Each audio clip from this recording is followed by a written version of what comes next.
Welcome, welcome, welcome. Today is a very special day. It's a Father's Day. And I want to congratulate every single father out there who is an extraordinary example to his kids. I think that's one of the key thing for us as fathers is to actually become an example where kids looking at their father will say, that is my role model. I think that would be the extraordinary achievement. So hopefully somebody will join and we'll discuss how to become a good father and what's the difference between being a JW father and a father who is no longer a JW with the compass that the JWs gave you.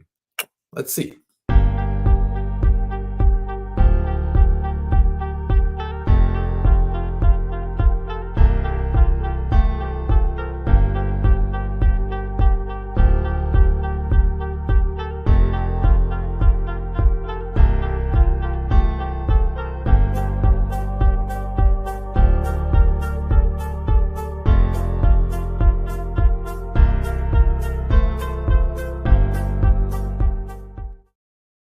All right, all right. I tell you what, as a matter of fact, kids, for me, I have two kids, became the biggest leverage of why I left Jehovah's Witnesses. That's right, because at first, of course, it was the changing of the doctrine and my research and studying about all the stuff that was behind the scenes caused me to leave the faith mentally. But at first, my wife said, don't leave the organization because you're going to mess up the kids. Because for all those years, you've been teaching the kids, putting them to bed and reading the Bible stories and teaching about Jehovah, teaching about all the creation and everything. You've been doing this for so long. And now you're going to tell them that the whole thing is wrong and you're going to tell them something different. You're going to mess them up. Besides, we had like 27 kids in our congregation under the age of 18. And guess what? They were going for like picnics and sleepovers and friends and whatever was every second weekend. I mean, it was extraordinary. And now she says, you're gonna take them out of this? They're like this with their cousins. My sisters have kids with the same age, so they were really close. And she said, if you rip them out of this, what are you gonna replace it with? Think about it. There's nothing better out there. So at first I thought, for the sake of kids, for the sake of their well-being, me as a father, me as a person who's supposed to protect them, and I'm not going to harm them. I don't want to harm them. So I'm going to keep them in the organization. I'm going to keep them with their family. I'm not going to rip them out of their cousins and friends and everybody that they have.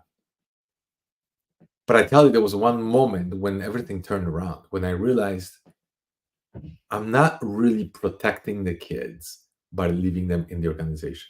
I'm not. As a matter of fact, it's the opposite. When I realized how much harm this organization can cause people, then I'm like, I can't do that no more.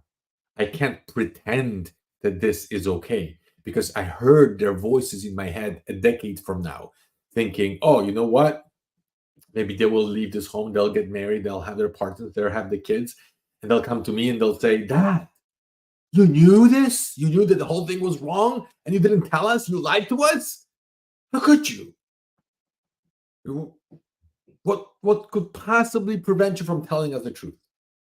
Now we have to go through this. Now we have to, lose our spouses and kids and friends and family and so on and on. Why wouldn't you tell us? Why wouldn't you protect us from this? And when I heard this conversation in my head, I realized I can't. I can't, as a father, my role, the number one role as a father is to protect the children.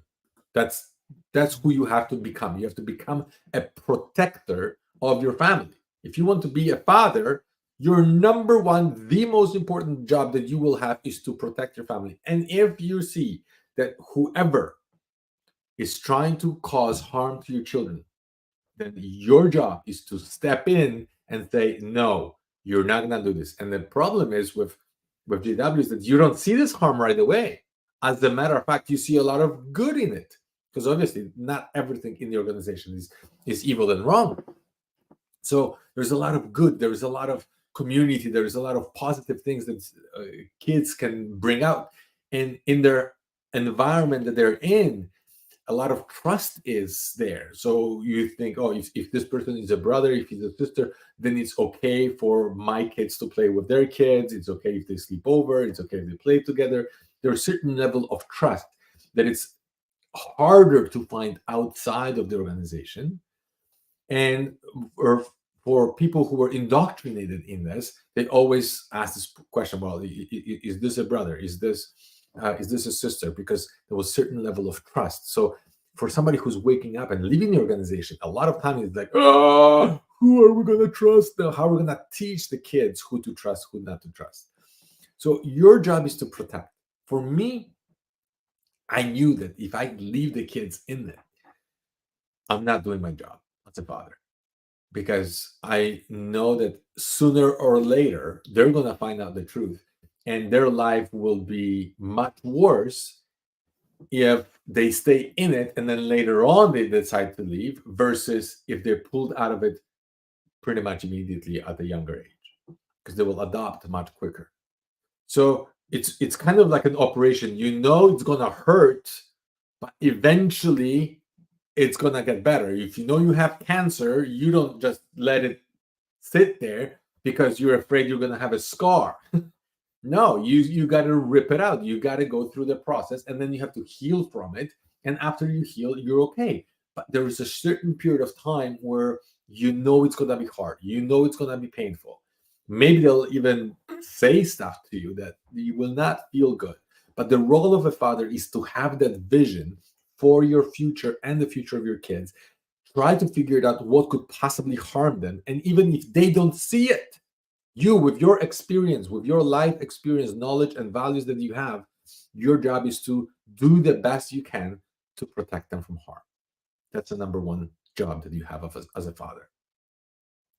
And then when you leave, I know many of you, and I had the same thing, you try to figure out what's good, what's bad. It's a challenge, because if you are a protector, previously the number one question was, what is sinful? What is stumbling to others? What will people in the congregation say? What will Jehovah think of this? Those were the top questions in your head while you were raising your kids, because that's how we were trained, because those were the priorities. So whenever you teach your kids about who to hang out with, who should be your friend, who you should date, who you should not date, what kind of job you should choose, and what car to buy, and what clothes to wear, all those things that you were teaching them, you were teaching from the perspective of Jehovah's Witnesses. What is it that they teach, and what kind of a standard of living they have? Now that you got out of this, you're trying to figure it out. How are they going to maneuver through what's dangerous, what's not dangerous? So you got to teach your kids to start critically think of outside world, to find out what is harmful, because you're going to base your beliefs and your values based on that one thing. What is harmful? If somebody presents to you a different idea, let's say they're homosexual, let's say they're gay or transgender or anything that maybe you're not, and you will not like your kids to be like this. It's a different concept. You've never been one. Maybe you don't fully understand that concept. But the first question you got to ask yourself, is this harmful? Are they harming themselves? Are they harming you? Are they harming others? See, if you're looking at the perspective that those premises of what is sinful and what does the organization think of this, that you could very easily steer the children into believing and valuing things that completely don't make sense. But if you're looking at the prism of what is harmful, stay away from what is harmful. Don't harm others, don't harm yourself. And at the same time, you look what improves the quality of life. So you're looking at, okay, if I do this, then will this help me, help others? Will it help the society? How will this decision improve the quality of life? These are like two foundations that you can teach your kids in order for them to make good decisions. That is number one. What is number two? Number two is you got to provide. Yes, you're going to have to provide. You can't drop this responsibility on the government. You can't drop this responsibility on anybody else. It is your responsibility to provide. And I know there is many different type of families when sometimes a woman becomes the breadwinner and a man stays at homes with kids. That's fine too. There's nothing wrong with it. But if you have the means to provide, I believe you should. Now, if your job is to provide for the kid, you're going to have to teach the kids four things about money. First, you're going to have to teach them how to earn money. Okay. Second, how to spend it. Third, how to invest it. And fourth, where to donate it. Those four things you have to teach your kids. Sooner or later, they're going to have to, if you don't teach this to your kids, they're not going to learn this at school. They're not going to learn this properly on the street or from their friends. You as a parent, you have obligation to teach this. But first, you got to learn this yourself. When it comes to earning money, you got to show the kids how to earn money honestly. And I know GWs will go all over this, like, oh yeah, we're very honest. There are people who actually choose to hire Jehovah's Witnesses because they are honest. Well, I'll tell you what. I worked with Jehovah's Witnesses. I hired Jehovah's Witnesses. I hired, of course, non-Jehovah's Witnesses and Jehovah's Witnesses. I don't see any difference. Seriously, I had Jehovah's Witnesses who were stealing on time. They were just adding extra hours to their timesheet or leaving early and lying about it. It just, I did not see much of a difference between a Jehovah's Witness and non-Jehovah's Witness when it comes to honest work and ethics of work. And I've seen from the perspective of an employee and as a perspective of an employer. So teach your kids how to be honest when no one's looking, when no one is watching, when you know you're going to get away if you cut corners with the quality. Be honest. Make sure that they learn this, because today, believe me, people look for quality and they look for honesty like never before. As more and more, there is a lot of cheap stuff out there that it's copy of the real product, or people that are constantly cutting corners on quality. It's more and more important to put that into their head that the only way to win out there is to be honest, brutally honest. Even if people don't like the honesty, you got to be honest. You got to tell the truth. Number two, how to spend the money. See, when you're spending money, you're actually teaching your kids values, which is extremely important, because you're showing what is the most important thing to you. How you spend your money, the kids are watching you all the time, and they will figure it out what is the most important. See, when I remember when my father would say, "Oh, we don't have money for this, we don't have money for that," and even asking him for the smallest thing, he would say no. But there was money for alcohol; he would have no problem buying it. So, in your child's head, you start developing certain values simply by showing your kids how you spend your money. And you have to teach your money how to spend money on things called assets and liabilities.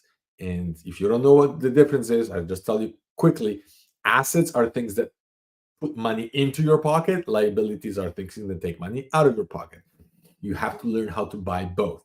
And you have to teach your kids how to manipulate money in order for the money to work for you. And that's where it comes to the third thing, which is investment. You got to teach your kids how to invest, because you want eventually the money to work for you so you don't have to work for the money. It's a little bit deeper subject, but you as the provider, as a parent, you have to teach your kids how to manage money. Otherwise, this society, schools, everybody else will teach them basically how to constantly work for money and struggle. And at the end of their life, they will depend on the government who's mismanaging money, as we know, right, left, and center.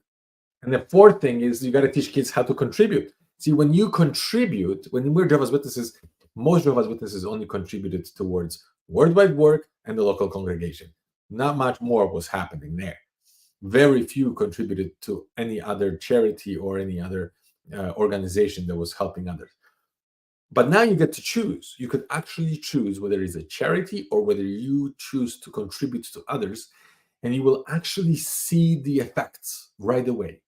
I got involved with a charity, and what it was wonderful to see when we create those baskets of food, and we actually deliver them to people, and you see their reactions, you see their how happy they are, you see the kids running towards you, and they're like, yeah, we got chocolates and cake, and they're like ecstatic.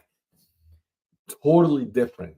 You get addicted to that feeling, but you see how much of a difference that you're making. You're making impact in people's lives, and you see their faces, and it makes such a huge impact on you when you're showing that strangers care. There are people who care about you, even though we've never seen each other, we've never talked. I don't know who you are, but I'm going to help you. I'm going to contribute. It gives like totally different meaning. Teach kids how to contribute. It teaches you also that there is abundance. There's abundance in your life, and believe me, we all can contribute. I don't care how much challenges you have financially, you can contribute. I've seen poverty, and if you're watching me through whatever device that you're watching, you're not poor. You might struggle financially with some aspects, but believe me, you're not poor. Majority of people who have internet, who are watching me through their cell phone or computer, they're not poor. There are billions who don't have clean water and don't have food, and they cannot even dream of the type of life that we have. So please learn how to contribute. But this time, when you contribute, you will actually see a difference, which is extraordinary. Because for most JWs, when they drop the money in the contribution box, guess what? They never saw where the money went. They saw the Kingdom Hall, they saw maybe magazines that they picked up, but they never saw how that money could actually make a difference in somebody's personal life, because GWs actually don't contribute. If you broke your legs and you go to the organization and you say, I don't have money for medical bills, I need money for a wheelchair, unfortunately, you can't expect them to give you a dime. They call themselves a charitable organization. There's not much charity there, if you ask me. And they're not honest. You might think that Jehovah's Witnesses are very honest when it comes to money. No, there's manipulations are happening all the time.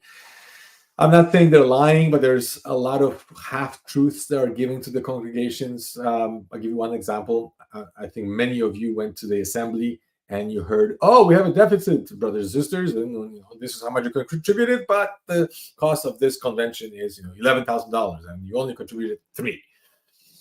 And everybody's like, "Oh my God, we're so much behind," and then they go and contribute. Well, the truth is that the money was there, and they had the money, but they took the money, whatever they had in savings, and they send it to World Wide Work to create a fake deficit.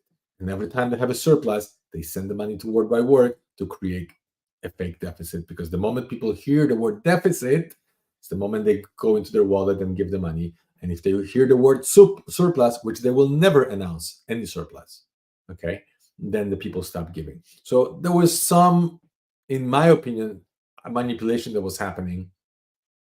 And this is why I believe that you should teach your kids how to be honest and how to manage the money properly, because people will tell you half truths, paint the picture, and you become a victim of their manipulation. So learn how to provide for your family and manage your resources wisely. A third one is you have to teach independency. That's your job as a child, as a father. When you teach your kids independency, you give them dangerous things to do safely. So you give them a task, you explain everything you possibly can, how to do the task safely, and you make sure that they do it, and you stand behind to watch if they fail. So teaching your kids independency is extremely important, because you don't want them to be dependent on you for the rest of your life. You want them to grow up to become as responsible adults and make decisions on their own. However, here's the challenge. When you were a Jehovah's Witness, you were codependent on the organization. Majority of Jehovah's Witnesses don't even grow up to the level that most people do, because they are always dependent on their organization to tell them what is right and what is wrong, what is good, what is bad, what's moral, what's immoral, what's sinful, what's not sinful, what they can and cannot do.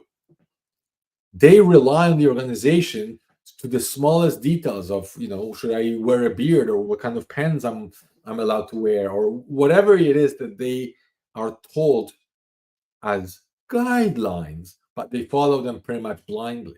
They become codependent. If you go to any organization, a healthy organization, any school, any university, any college, they will teach you until they say, congratulations, you graduated, you no longer depend on us, you become independent. You can start your own business, you can go work for somebody else. It's up to you what you do with this knowledge. Jehovah's Witnesses don't teach independency, they teach you codependency. So they always say, you will always depend on us. You will always need the meetings. You will always need the teachings. You will always need to listen to the food from the faithful and discreet slave. You cannot do this on your own. You can't separate yourself from the organization and do this on your own. So they teach codependency. You, as a father, your job is to teach independency. So yes, you are telling them what to do, what not to do, and as time goes by, you give them more and more freedom, and you teach them your values and your beliefs. What they do with it, it's up to them after they become adults. But there is a moment when you say, I've done my best. I taught you everything I know.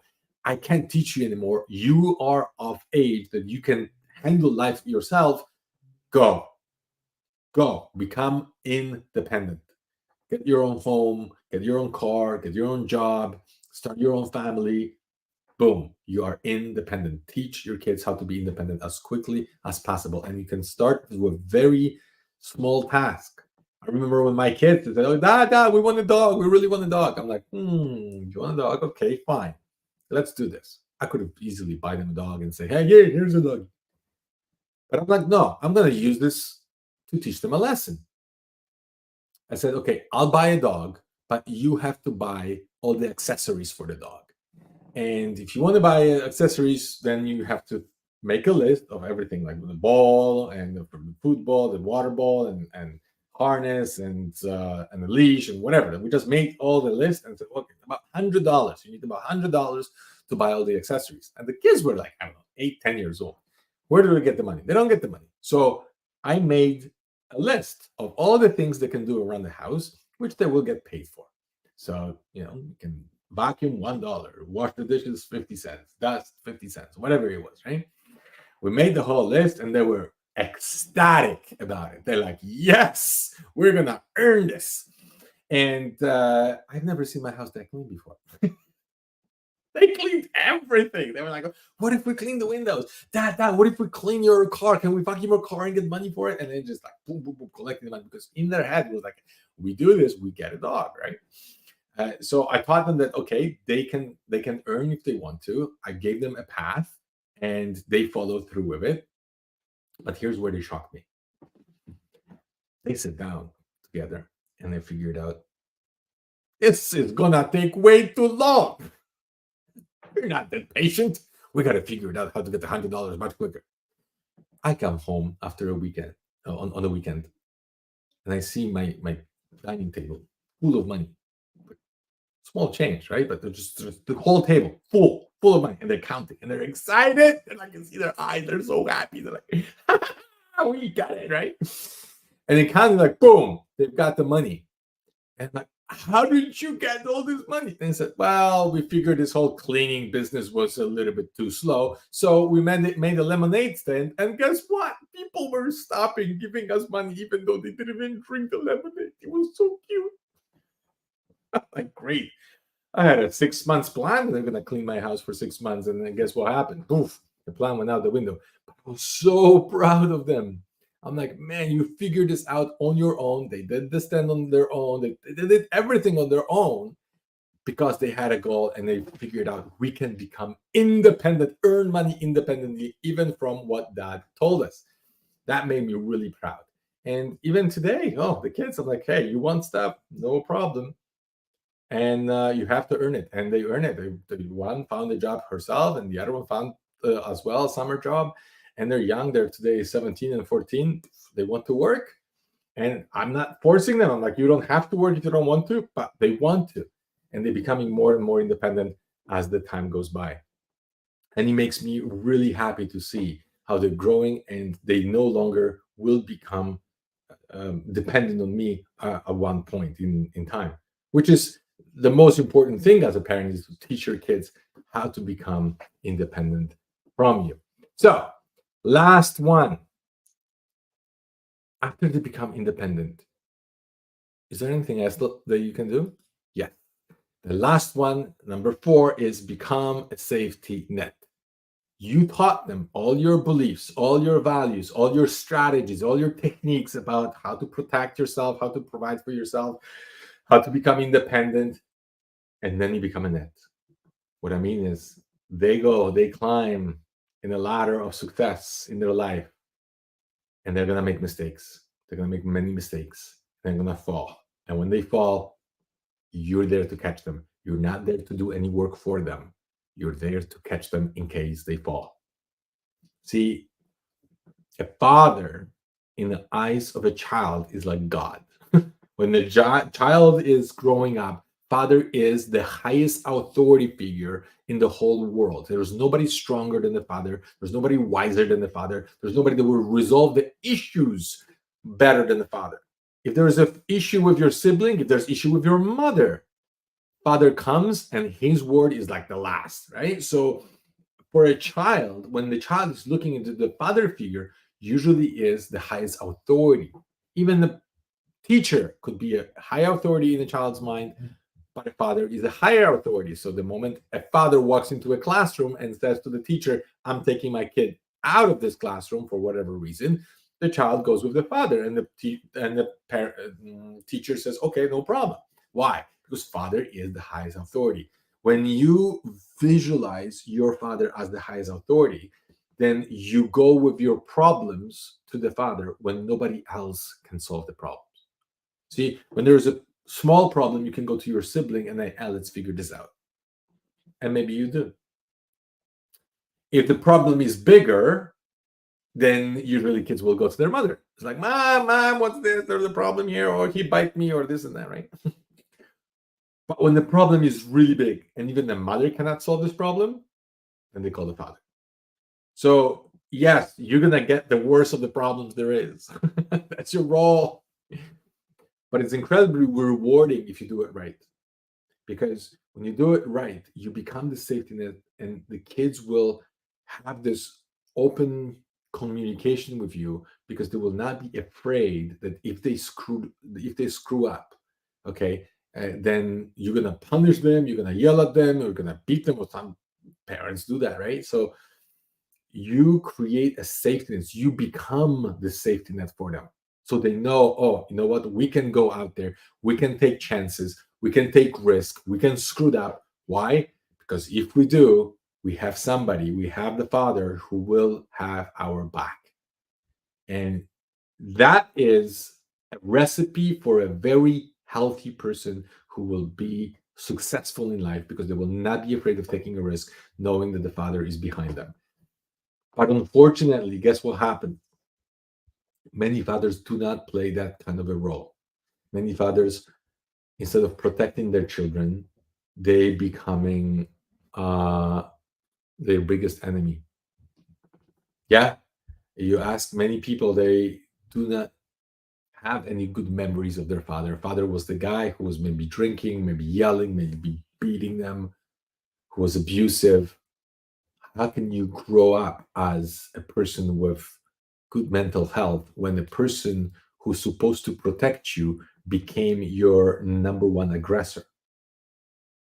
So it's very important that you understand how important you as a father, you're playing enormous role in the development of a child's psychological mind. Enormous. Even the smallest details. You go to a store, whatever you buy, whatever you sell, whatever you're doing, the kids are watching. You're thinking that, oh, if I tell my kids, they're going to obey me, they're going to do what I tell them. Oh, no, no. They're going to do what you did. Or worse, they will become the opposite of you. So if they see that you're constantly drunk, that you're constantly just watching TV, that you're constantly lazy, that you're constantly fighting, that maybe you're abusive, then they will be like, oh, I don't want to be like my father, and I'm going to go the opposite direction, because they just saw so much pain in their own family.